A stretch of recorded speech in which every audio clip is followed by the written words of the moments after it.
Donc, le but aujourd'hui, c'est de démystifier la cotisation syndicale et de comprendre les enjeux du PL3 qui va venir là, porter atteinte justement à cette cotisation-là et bien d'autres choses encore.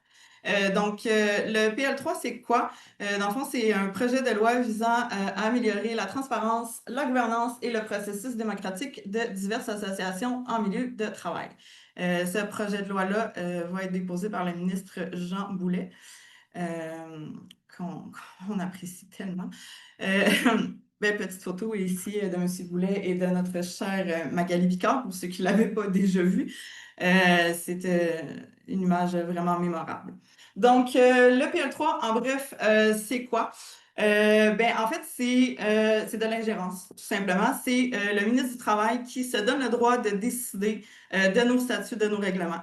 C'est le ministre du Travail qui se donne le droit de décider notre quorum de vote et qui balaie de la main plus de 100 ans de lutte syndicale qui ont fait avancer les droits des travailleuses et des travailleurs.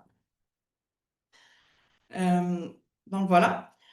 J'ai parlé que, dans le fond, dans le libellé là, du projet de loi, on parle de transparence. Et c'est quoi la transparence? Comme vous pouvez voir à l'écran, c'est dans le fond la qualité d'une organisation qui informe sur son fonctionnement, ses pratiques, ses intentions, ses objectifs et ses résultats. Cette définition-là vient de la vitrine linguistique de l'Office québécois de la langue française. Comment cette transparence-là s'applique-t-elle au sein de notre section locale? Ben, c'est par les statuts et règlements, c'est par les assemblées générales, par les communications fréquentes qu'on vous envoie sur les sujets qui vous touchent, que ce soit par courriel, que ce soit par Facebook, que ce soit name it. Les assemblées générales, pour ceux qui participent, savent que c'est vraiment le moment pour vous faire entendre. C'est sûr que vous pouvez venir nous voir. On est toujours ouvert à vos suggestions et tout, mais c'est vraiment lors des assemblées générales que justement, il va y avoir la divulgation des états financiers, puis le moment où est-ce qu'on va voter, ben, que vous allez voter sur le budget. Et c'est aussi lors de l'Assemblée générale qu'on fait l'élection d'un comité syndic qui est tout à fait indépendant du conseil syndical, ce qui veut dire que quelqu'un qui est un membre élu ne peut pas faire partie du comité syndic. Et donc, le comité syndic, leur principal mandat, c'est de vérifier les finances de l'année précédente. Pourquoi je mets l'accent là-dessus? C'est que avec le PL3, ça aussi, ça risque de changer. Donc, parlons de la cotisation syndicale. En ce moment, la cotisation syndicale, comme vous savez, c'est ce que vous voyez là, sur votre relevé de paye, c'est le 1,35 qui est prélevé à chacune de vos payes. Puis, pardon, ça a été établi le 1,35 par un vote lorsque la section locale a été constituée. C'est le revenu principal de la section locale. Et bon, comme j'ai dit, c'est le montant qui est prélevé directement sur votre paye. Si vous ne faites pas de salaire, comme par exemple quelqu'un qui serait en congé sans solde, ben, il n'y aura pas à ce moment-là de cotisation qui va être prélevée, d'où le terme de membre cotisant.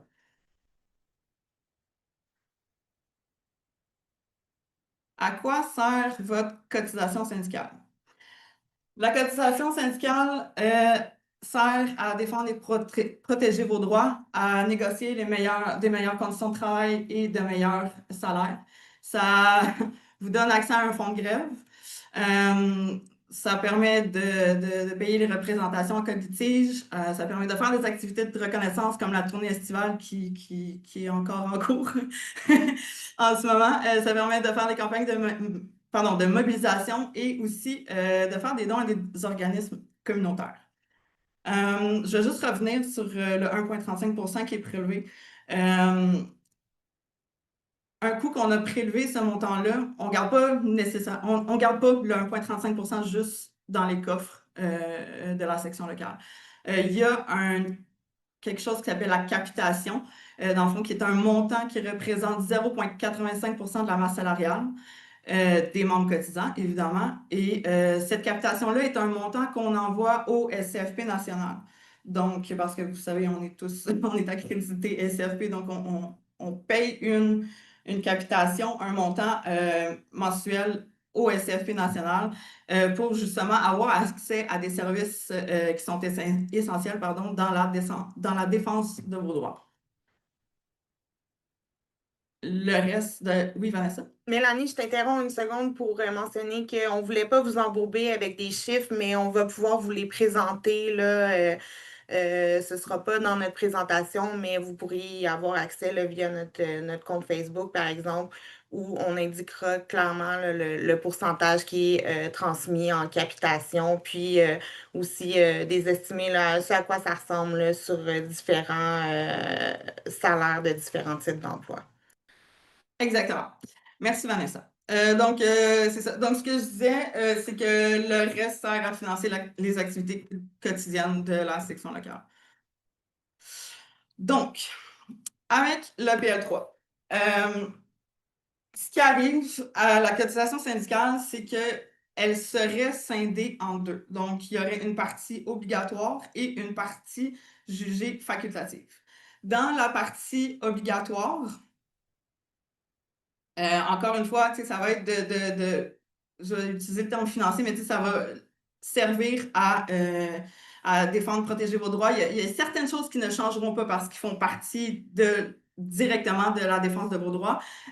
Mais par contre, tout à l'heure, je vous ai parlé là, du comité syndic, puis il fallait retenir. Ce qui change avec la partie obligatoire, c'est que et le PL3, c'est que maintenant, il faudrait faire auditer les états financiers par une firme comptable externe. Et on n'aurait pas le choix de le faire. Ça serait obligatoire. Puis si on refuse de le faire, ben, on reçoit une amende qui peut être très salée. Ce qui est dommage là-dedans, c'est que ça pourrait coûter jusqu'à 15 000 par année à la section locale de faire, de se livrer à cet exercice d'audit financier. Euh, donc voilà, donc ça serait un 15 000 qui serait obligatoire à mettre dans le budget. Puis c'est un 15 000 là qu'on n'aurait pas pour défendre vos droits. Donc, c'est ça, ça risque justement de créer un gros trou, un gros trou qui nous forcerait à prendre des décisions, soit de couper dans les services, je veux dire dans le day-to-day, là, ou ben d'augmenter la cotisation, malheureusement. Donc, allons-y avec la cotisation facultative. La cotisation facultative, c'est que le ministre, par son projet de loi, pense qu'il y a certaines choses qu'on fait avec l'argent qui n'est pas, qui ne fait pas partie de la défense des droits des travailleuses et travailleurs, alors qu'au contraire, c'est pas le cas. On parle ici de recours intenté devant les tribunaux, des campagnes de mobilisation ou des dons à des organismes communautaires. Euh, donc, quand on parle de recours intenté devant les tribunaux, il faut faire attention, c'est pas la représentation en cas de litige là, des membres, c'est vraiment comme là on fait aujourd'hui. Le ministre dépose un projet de loi, puis là les syndicats font non, puis ils vont contester, puis c'est ça, on n'aura plus le droit de faire ça, puis c'est absolument les mots manquent.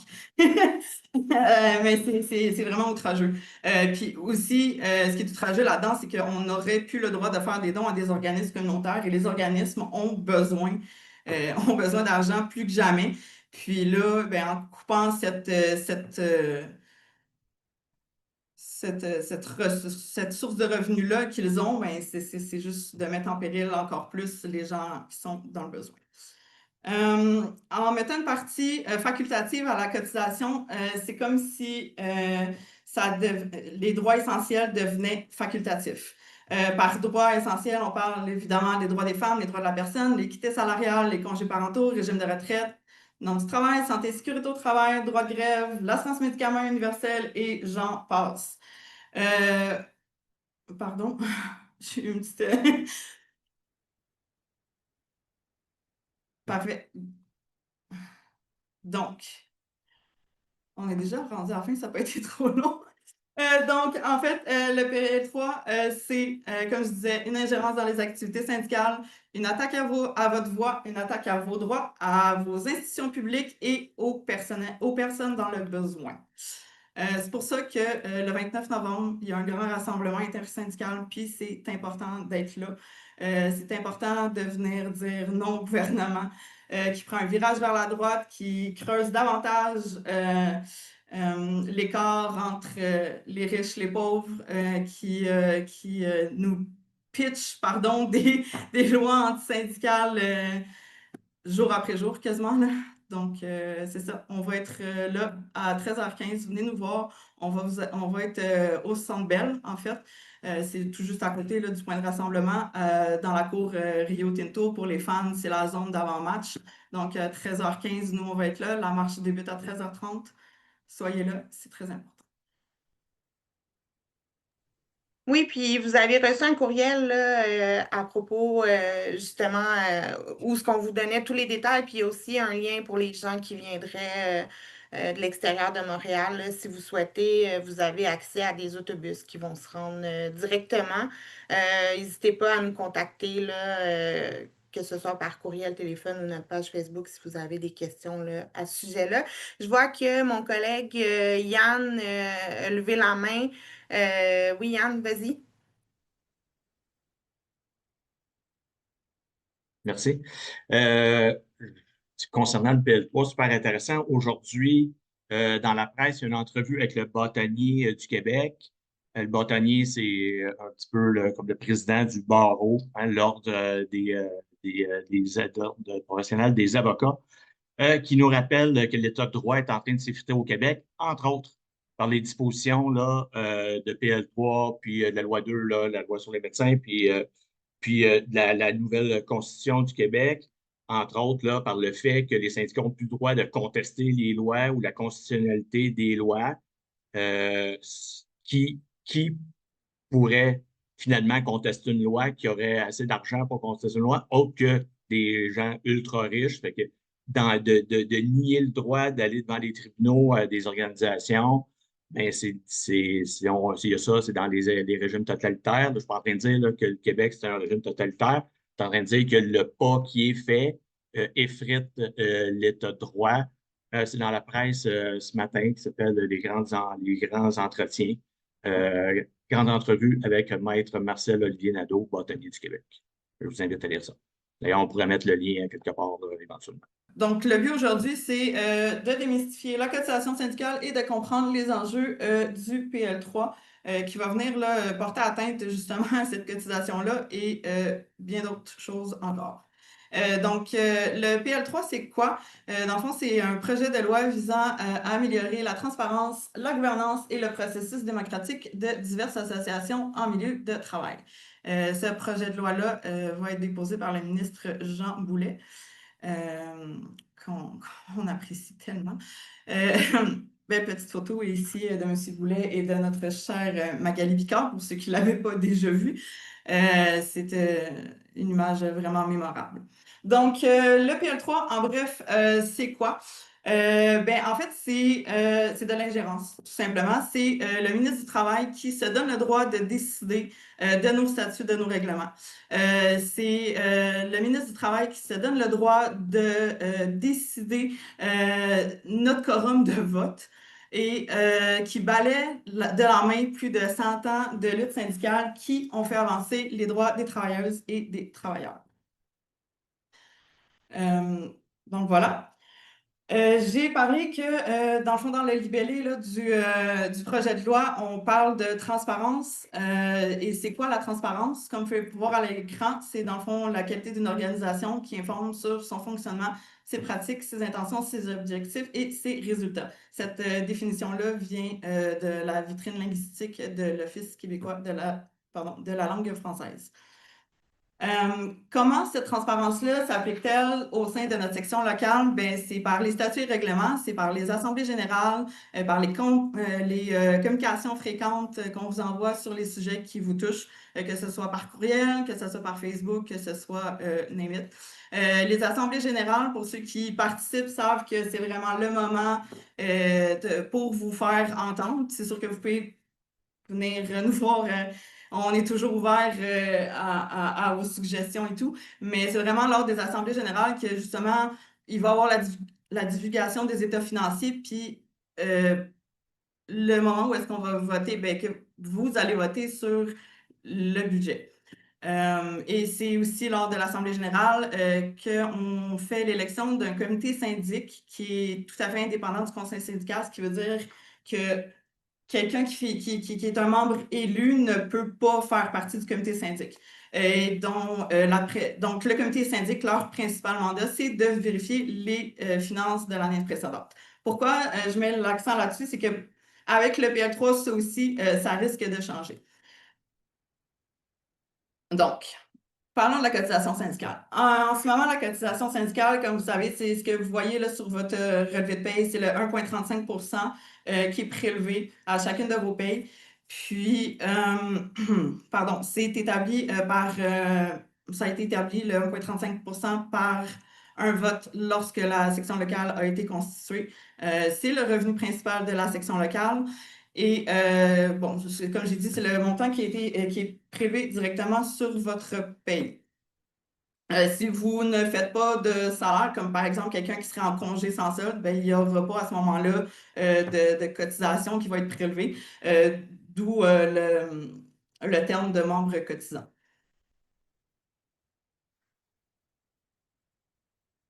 À quoi sert votre cotisation syndicale? La cotisation syndicale sert à défendre et protéger vos droits, à négocier des meilleures conditions de travail et de meilleurs salaires. Ça vous donne accès à un fonds de grève. Ça permet de payer les représentations en cas de litige. Ça permet de faire des activités de reconnaissance comme la tournée estivale qui est encore en cours en ce moment. Ça permet de faire des campagnes de mobilisation et aussi de faire des dons à des organismes communautaires. Je vais juste revenir sur le 1,35 qui est prélevé. Un coup qu'on a prélevé ce montant-là, on ne garde pas on garde pas le 1,35 juste dans les coffres de la section locale. Il y a quelque chose qui s'appelle la capitation, dans le fond, qui est un montant qui représente 0,85 de la masse salariale des membres cotisants, évidemment. Et cette capitation-là est un montant qu'on envoie au SCFP national. Donc, parce que vous savez, on est accrédité SCFP, donc on paye une capitation, un montant mensuel au SCFP national pour justement avoir accès à des services qui sont essentiels dans la défense de vos droits. Le reste de... Oui, Vanessa? Mélanie, je t'interromps une seconde pour mentionner qu'on ne voulait pas vous embourber avec des chiffres, mais on va pouvoir vous les présenter là. Ce ne sera pas dans notre présentation, mais vous pourriez y avoir accès là, via notre compte Facebook, par exemple, où on indiquera clairement là, le pourcentage qui est transmis en capitation, puis aussi des estimés là, ce à quoi ça ressemble là, sur différents salaires de différents types d'emplois. Exactement. Merci, Vanessa. Donc, c'est ça. Donc, ce que je disais, c'est que le reste sert à financer les activités quotidiennes de la section locale. Donc, avec le PL3, ce qui arrive à la cotisation syndicale, c'est qu'elle serait scindée en deux. Donc, il y aurait une partie obligatoire et une partie jugée facultative. Dans la partie obligatoire, encore une fois, ça va